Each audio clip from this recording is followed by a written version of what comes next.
Bonjour à tous et à toutes, bienvenue sur notre chaîne Ressources-toi Normandie. Aujourd'hui, nous accueillons François Galli. Bonjour François. Bonjour Tiffaine. Est-ce que tu peux nous expliquer en quelques mots ta pratique? Oui, alors moi je me suis spécialisé dans les constellations familiales et systémiques. Voilà, c'est essentiellement ce que je propose, des ateliers en groupe. Oui, J'ai vraiment moi un intérêt particulier pour le groupe, oui, avoir cette énergie de groupe. oui. Donc c'est une thérapie, un outil vraiment collaboratif où on rassemble un groupe de personnes et on va travailler ensemble pour emmener les gens vers la compréhension de leurs problématiques, comprendre des processus, alléger des blocages et vraiment pouvoir les aider à avancer dans leur vie. Ouais. Et donc, c'est des groupes mixtes ou hommes-femmes? Oui, c'est des D'accord. groupes mixtes. Plutôt adultes? Plutôt... Alors, j'ai fait quelques fois avec des adolescents, D'accord, mais ok. là, c'est presque encore une autre organisation. Là, du coup, c'est Ok, vraiment que ados, avec quelques adultes. C'est quelques adultes d'accord, qui accueillent des ados. d'accord. Mais je sépare les deux, Et adultes et ados. quand tu dis que en collectif, euh, on- est-ce que tu peux donner un exemple pour que les gens puissent figurer un petit peu comment ça s'organise, ces constellations Oui. familiales? Alors, ça s'organise souvent, c'est sur une journée. Une journée, on a le temps de faire 5 constellations. Mhm. Donc, en fait, ce que j'appelle une constellation, c'est une personne qui va faire sa demande. On appelle Ok, ça poser sa demande. C'est-à-dire que on va, tout le groupe, en fait, c'est dédié un moment pour cette personne pour pouvoir l'aider à avancer sur sa problématique. d'accord. Donc, concrètement, en fait, on prend un moment de discussion pour arriver à comprendre la problématique. Ouais, Surtout comprendre voilà, la problématique, le système qu'il peut y avoir derrière. Et ça va nous permettre après de faire le casting, c'est-à-dire de demander aux personnes qui sont présentes ici de bien vouloir représenter des éléments de cette problématique. Donc on d'accord. va demander à quelqu'un, veux-tu bien représenter? Alors ça peut être mon grand-père Henri, ça peut être quelqu'un de la famille, ça peut être quelqu'un de vivant, quelqu'un de décédé, ça Mhm. peut être aussi un objet, une situation, un archétype, une ressource comme Dieu, la nature, tout devient possible. Ouais, ok. Et à partir du moment où la personne accepte de bien vouloir représenter, elle va se sentir investie par. Hmm. Et ça permet après, donc les différentes personnes qui ont été choisies, qui représentent, délimitent une zone sur le sol, se mettent debout, et ça va permettre de voir comment en fait différents éléments de notre problématique interagissent entre eux. Hmm. Et C'est pour ce la que tu appelles. personne qui fait sa constellation aussi, de voir comment elle interagit avec Hmm. ces différents éléments. Est-ce qu'elle voit tout le monde ou est-ce qu'elle a des peurs? Est-ce qu'elle a des liens particuliers? Et tout ça, en fait, c'est comme si du coup on mettait une problématique en mouvement dans l'espace. Donc, D'accord. ça donne un peu une autre dimension à tout ça. Ça permet aussi de faire entrer dans notre problématique des vivants, des morts, un peu presque même, on pourrait appeler ça quoi, le monde invisible, des choses qui ne sont pas obligatoirement palpables. Donc de faire entrer tout ça en fait, et de voir Hmm. comment tout ça interagit, et de voir après qu'est-ce qu'on peut nous modifier, qu'est-ce qu'on peut, sur quoi on peut vraiment pas du tout intervenir, donc on doit accepter. Hmm. Est-ce qu'il y a des tensions qu'on peut aider? Est-ce qu'il y a des zones d'ombre qu'on peut éclaircir un peu? Avec vraiment l'idée, c'est d'aller vers un apaisement Ouais. et de la situation et des Un différentes personnes. dénouement, ouais. Donc la personne qui est constellée, c'est-à-dire celle qui a fait un choix, qui a posé une intention de travail avec le groupe, elle est spectatrice de tous les éléments qui vont s'animer devant elle, ou est-ce qu'elle est dedans? Moi, je les mets dedans. Toi, ouais. Oui, Parce il qu'il y y a a plusieurs façons de faire de constellation familiale, ouais. Mm. oui, il y a un peu deux écoles. Moi, j'aime bien que la personne qui pose sa constellation soit dedans. Soit active. Elle joue Mm. son propre rôle ou elle peut jouer un rôle Ah non, d'un autre? elle est elle-même. Elle joue elle, Oui, hein, oui. ok. Comme ça lui permet aussi d'être dans dans un peu son théâtre là, et de voir aussi comment Ça résonne, comment ça elle agit. réagit avec, Ouais, qu'est-ce ouais. que son corps... Ça, pour moi, les constellations, c'est vraiment aussi un outil où on va joindre le mental avec le corps. Ah, bien sûr, ouais. Et du coup, comment aussi, c'est pareil, son corps se comporte vis-à-vis des autres personnes, comment elle peut être attirée vers d'autres, comment son Hmm, corps va se tenir. Il y a tout le langage du corps qui rentre. hmm. Pour la personne qui fait sa constellation et les autres aussi, Le le langage de représentant. corps, il est vraiment important Ouais. là-dedans. Donc comment voilà, elle se positionne, comment elle se déplace, les ressentis, les émotions qui viennent, comment les autres personnes vont se placer aussi par rapport à elle. Tout ça, ça met Ouais, en ouais. place un... On est dans... voilà, ça va structurer la constellation, il y a des lignes de force, il y a vraiment des placements qui sont très particuliers qui vont se mettre Hmm, qui vont se mettre, oui. hmm. Il m'est venu une question tout à l'heure et puis, oups, elle est partie. Comment. Mince, ah bah, j'avais tout à l'heure la question puis elle est repartie Dans par rapport aux constellations. on Oui. parlait ouais, de ce travail de groupe avec les constellations. Ce que je trouve assez intéressant en ce moment, c'est on arrive presque à un outil collaboratif où Oui, donc il y a une personne qui va exposer sa demande et des autres personnes qui sont un peu à disposition oui, le temps de la constellation. Mais c'est pas une vraie, enfin c'est un peu à disposition, mais donc les personnes viennent aussi avec leurs histoires. Et il y a toujours oui. des échos importants. Hmm, C'est-à-dire que si déjà il y a un groupe qui se constitue pour une constellation, c'est qu'on a quelque chose à vivre ensemble et à partager. hmm. Il n'y a pas de hasard en fait, c'est Ouais, vraiment le fait qu'il n'y a pas de hasard. Si on est là, si on se retrouve tous à un moment donné ensemble, c'est qu'on a quelque chose à partager. Du coup, c'est la personne qui va faire sa demande va faire écho aux autres personnes. ouais. Et du coup, une personne qui va venir participer à une constellation, quand on va lui demander de bien vouloir, par exemple, représenter un enfant ou représenter une maladie ou un organe, ça va faire écho Ah oui. souvent à sa propre vie, à son Ouais, ouais. histoire. Et du coup, elle va se retrouver à représenter pour la personne cet enfant ou cet organe ou autre. Et elle va venir aussi, elle, Régler des travailler choses, sur son travailler, ouais, histoire. ouais. Et du coup, c'est ce que je trouve très beau dans cette démarche, c'est qu'on rentre vraiment là dans le collaboratif où c'est une personne qui vient, qui pose sa demande. Ça va faire écho à toutes les personnes qui sont présentes Hmm, et écho aussi à la famille, des fois aux ancêtres. Donc ça fait un peu comme une énorme ouais, onde de choc ouais. qu'on va envoyer. Donc on est vraiment dans je sais pas si on peut appeler ça de la guérison de groupe, mais c'est en intervenant sur l'initiative d'une personne, en fait, on va Hmm, toucher énormément de personnes ouais, autour. ouais. Je vois tout à fait ce que tu veux dire. Quand il y a pas toutes ces personnes qui viennent participer à tes constellations, il n'y a pas de formation à avoir. On peut venir vraiment ne jamais en avoir fait, de venir complètement novice. Ouais. Hein. Il y a pas parce que parfois les personnes ont l'impression qu'il faut avoir quand même quelques connaissances, choses comme ça, mais pas du tout. On peut vraiment arriver n'avoir lu aucun document, n'en avoir jamais fait et participer. Oui, il n'y a vraiment aucune demande préalable. Moi, je demande rien du tout. Et il n'y a même pas besoin de savoir, de connaître, par exemple, comme on appelle ça constellation familiale et systémique, c'est souvent renvoyé à la famille, au transgénérationnel, Ouais. mais c'est Mm, pas que ça. mm. Donc, on peut aussi venir sans avoir connaissance de son arbre Ouais. généalogique, de ses ancêtres et du nom, du prénom de ses grands-parents et autres. C'est pas nécessaire.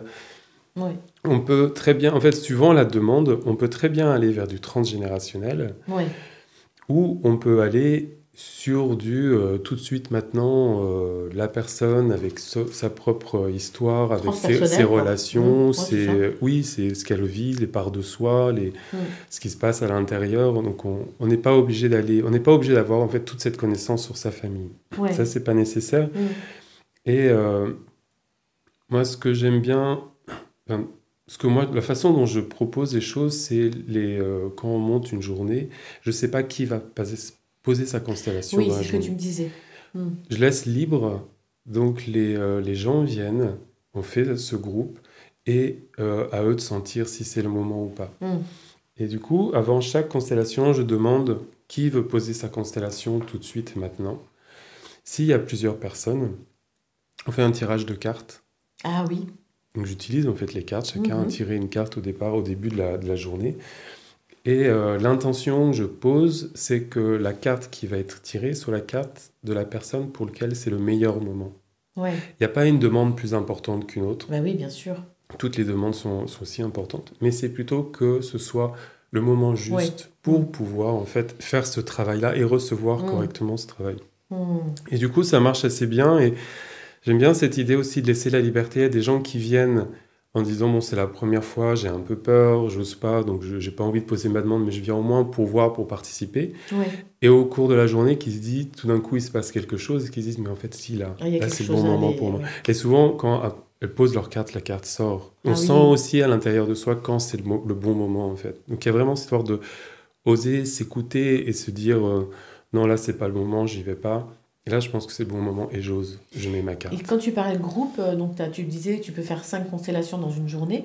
Combien sont constitués les groupes minimum et maximum pour toi? Dans l'ensemble, on est une dizaine de personnes. En moyenne? Oui, Ouais, ça te semble bien oui, c'est bien une dizaine, ça permet de... Alors après, si on est plus, c'est aussi très chouette parce que en fait, plus on est, plus on peut faire rentrer de personnes dans Oui, la c'est ça. constellation. Ouais. Donc ça va dépendre. Après, moi, j'essaye vraiment de me reposer sur si c'est un petit groupe. Je me dis que c'est parce que les gens qui viennent, ils ont pas envie d'être dans un grand groupe. C'est plus intimiste, on va plus travailler en vraiment en direct avec quelques personnes, ça va être Ouais, ouais. plus douillet, plus Oui, cocooning. oui. Et des fois, il peut y avoir des groupes plus importants. Il n'y a pas longtemps, on était jusqu'à 25. Ouais, ouais. Et donc là, c'est une autre dynamique, Oui, oui, 25. c'est la dynamique, ouais. Mais 25, et c'était très chouette, on a fait ça sur une soirée. Et là, c'était vraiment sur du transgénérationnel. Donc 25 personnes, on a la place de faire entrer les tontons, Ah bah les oui, grands-pères, les les fratries, arrière-grands-pères, les ouais. lignées. Ouais. Et là, comme les demandes faisaient appel à ça au transgénérationnel, là, c'était vraiment un cadeau. Ah oui. Parce qu'on a fait rentrer vraiment vraiment la famille entière. Et ça fait vraiment là du gros nettoyage dans la famille. Ah oui, en effet. Alors, comment t'en es venu à pratiquer des constellations en collectif comme ça?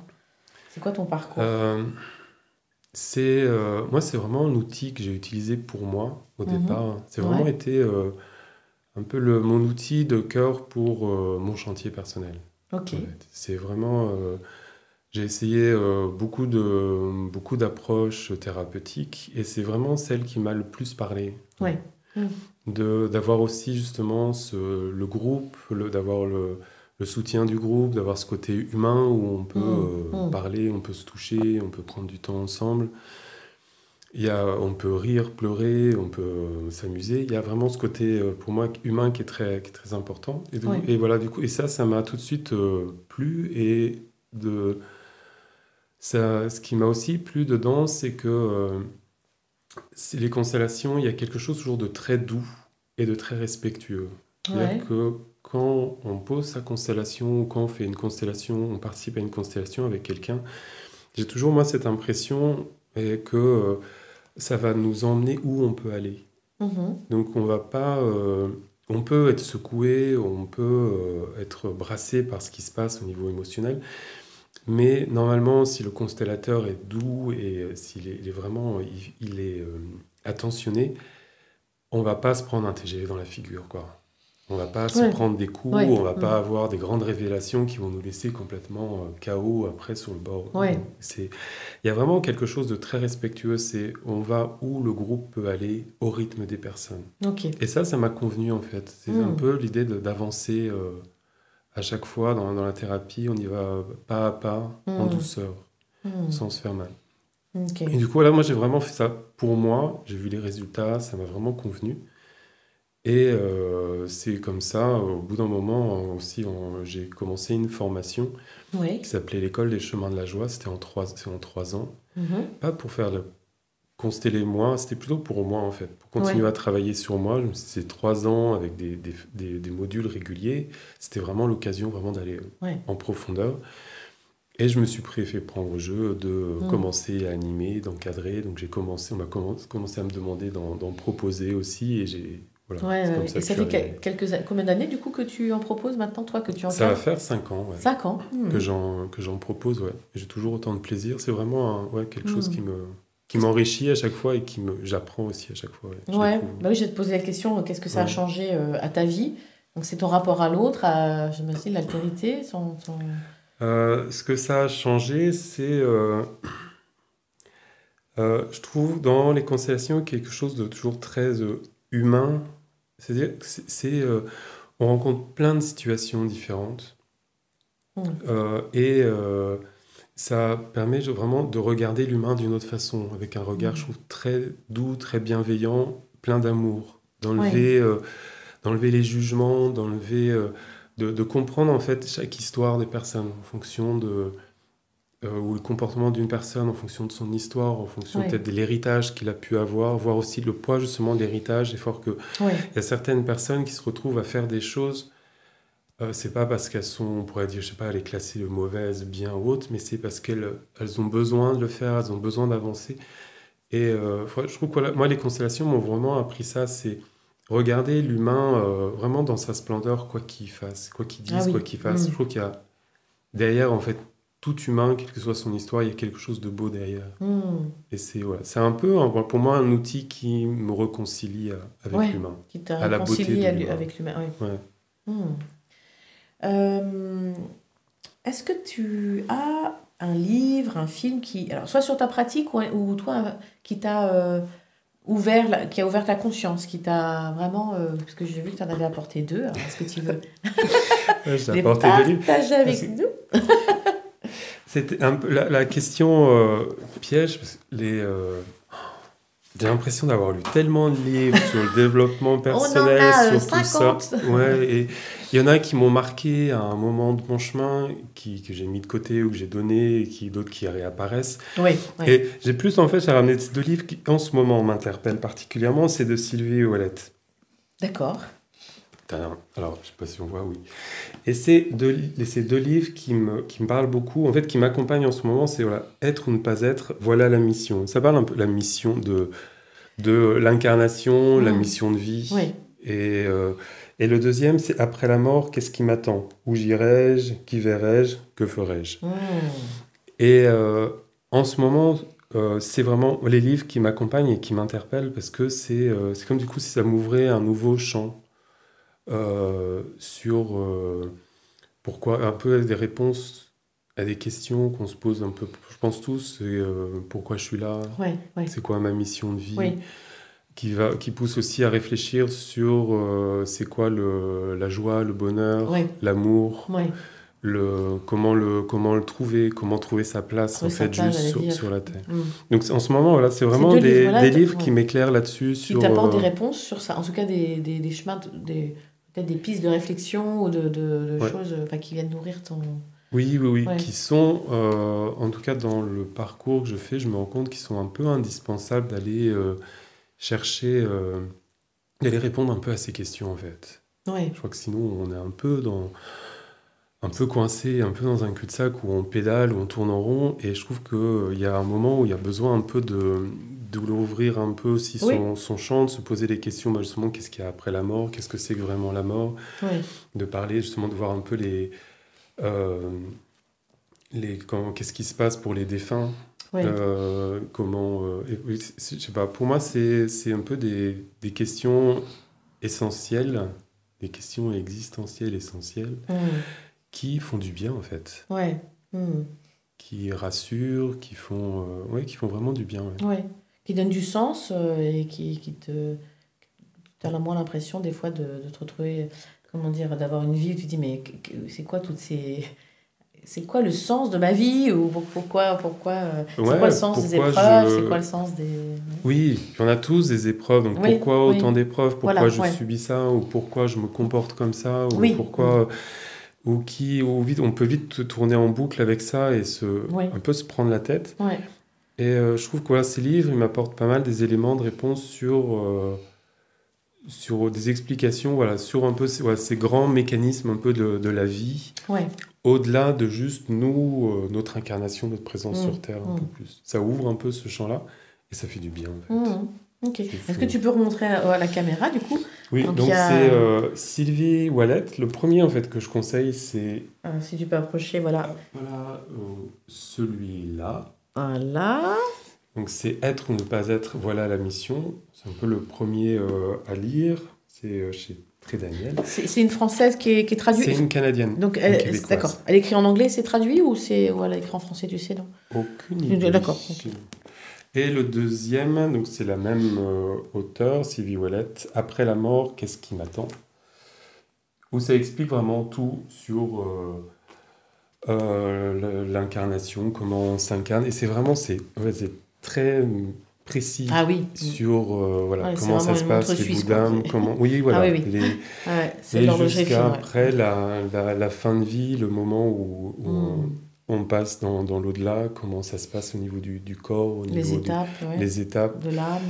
Hmm. le deuil aussi, comment accompagner du coup les morts et autres. Et voilà, je trouve que Hmm. ça fait du bien d'affronter, de regarder tout ça, et puis au final, ça fait pas peur. La mort, c'est pas quelque chose Oui, de dangereux ou qui fait peur, oui, c'est un passage, mais c'est un passage. c'est la tristesse et la séparation de quitter qui peut réveiller beaucoup d'anxiété, Ouais, je c'est suis ça. d'accord, mais Il y a et du ce... coup, quand on comprend le chemin que peut faire une personne à ce moment de ce passage-là, ben, ça apaise aussi. Oui, ah oui, je suis d'accord. Ouais, c'est Et vrai. ça voilà, donne des pistes aussi sur comment les accompagner correctement, comment les soutenir, comment rester aussi... Hmm. ouais, continuer à les accompagner. On n'est pas présent que quand ils sont là et quand ils décèdent, ça s'arrête. C'est comment on peut aussi continuer à les Derrière, accompagner ouais. après, comment Après. eux Hmm. peuvent nous accompagner aussi. Ouais. Tout à fait. Ouais. Euh, Est-ce que, donc, si tu avais un message à donner à l'humanité, François, rien que ça, Ouais. quel serait-il? Toi, aujourd'hui, avec toutes les connaissances que tu as, l'expérience que tu as, voilà, un Mm. conseil, un message Euh, c'est pas évident cette question parce qu'on aurait beaucoup de choses à beaucoup de proposer. choses à Après, comme proposer. chaque praticien propose Ouais. quelque chose, tu sais, tout se complète. Ça complète Ouais, le ouais. tout. Ouais. Euh, si du coup, moi, avec ce que je rencontre en ce moment, aussi bien alors personnel et dans l'accompagnement que je peux avoir aux gens, dans les conseils que je peux donner, c'est le message vers l'humanité. C'est vraiment pour moi, c'est de conseiller en fait, de s'ouvrir à la spiritualité. Hmm. De ne pas avoir peur, en fait, de s'ouvrir à la spiritualité. Pas confondre spiritualité, religion. euh, je parle pas de la religion, ça peut être ça, mais Du dogme.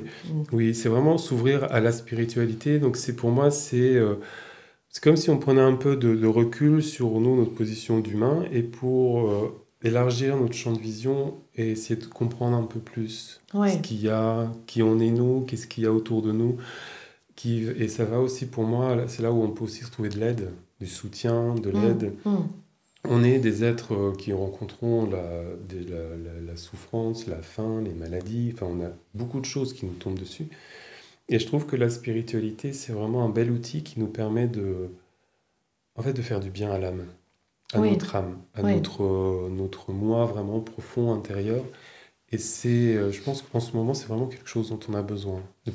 Peut-être un peu de ne plus pas avoir peur de ça et puis Hmm. Hmm. oser s'ouvrir à ça, de ressentir Oui. des choses, d'écouter son corps, ses sensations, ses émotions. Oui.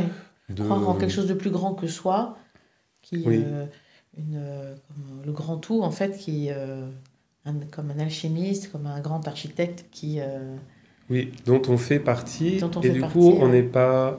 on n'est pas seul. Oui. Et je trouve que ça fait vraiment du bien aussi de penser ça, quoi. On n'est pas seul et on peut demander de l'aide, on peut obtenir de l'aide. Hmm. Il faut déjà le demander pour obtenir. Oui. Et voilà, c'est d'autant plus facile si voilà, on a des croyances ou au moins des oui, si on y croit ou si au moins on a des pistes si on se crée même, ou s'il faut nos croyances. Mais je trouve que voilà, c'est vraiment quelque chose qui aide et qui facilite vraiment notre chemin pour aller vers diminuer nos souffrances, pour aller retrouver la joie, la paix. Même s'il y a beaucoup de personnes, qui disent oui, mais si vraiment il y avait un Dieu, si vraiment il y avait un esprit supérieur comme ça, il ne laisserait pas les guerres se faire, il laisserait pas.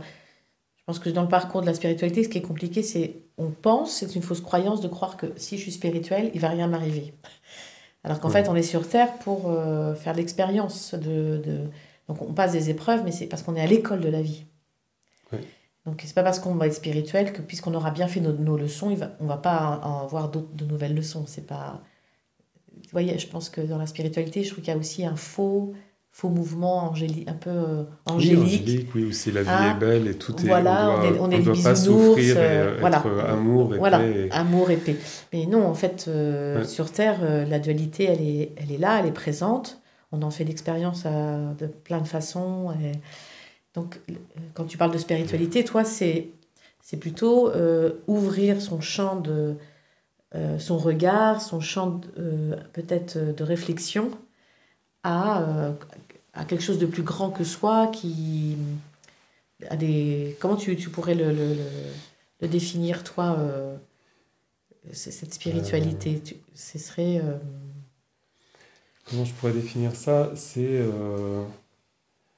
Euh, oui, c'est quelque chose de plus grand, où un peu c'est que nous, on fait partie d'un peu d'un grand mécanisme qui est bien plus vaste, qui est sur une échelle de temps complètement différente.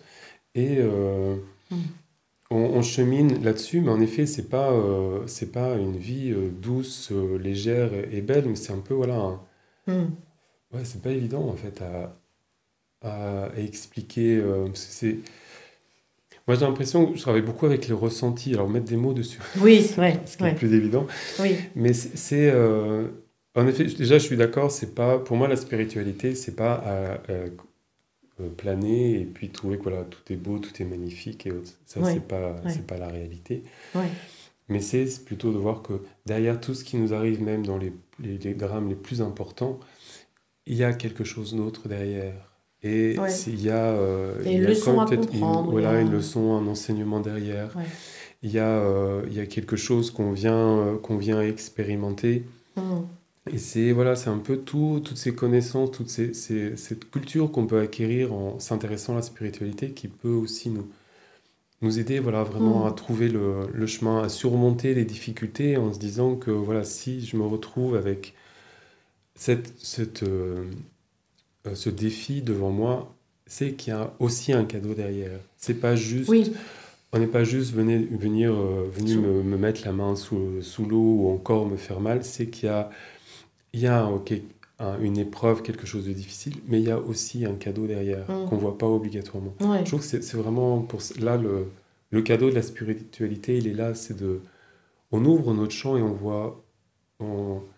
Ouais, pour moi, l'image, c'est vraiment ça. On a souvent notre caméra un peu au niveau de notre tête et on oublie de regarder avec notre cœur ou même à regarder si, je sais pas, on peut s'amuser à mettre une caméra un peu derrière nous, Mm. Mm. un peu au-dessus et loin derrière, où on pouvait nous voir dans les situations. Et c'est vraiment un autre angle Ouais, ouais. Ouais, c'est d'observation ça. sur ce qui se passe et Mm. pas que centré sur nous.